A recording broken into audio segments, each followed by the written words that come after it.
I know that it was disruptive for families. Missoula Parks and Recreation Manager Meg Witcher says in order to provide vital child care to Missoula families long term, they had to put safety first. The last thing that I wanted as someone whose literal lifeblood flows for our community's families and children, it's my entire world.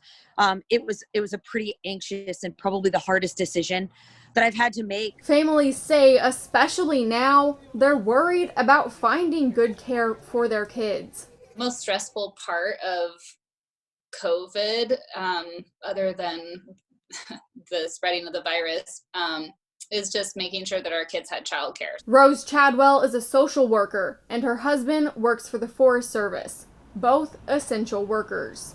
I'm not the best homeschooler, I have found out, and her kindergartner and second grader are going to the Missoula Family YMCA for their non-school days and after-school programming. She says without that resource, it would not be going well.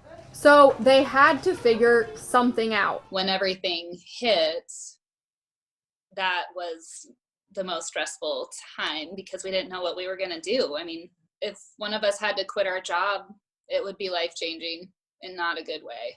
So pretty much came down to begging my mom to retire to provide childcare if we had to. Witcher says Parks and Rec serves about 300 kids, and about 100 of them were able to continue their care here at Lowell Elementary this week. In Missoula, Katie Miller, MTN News.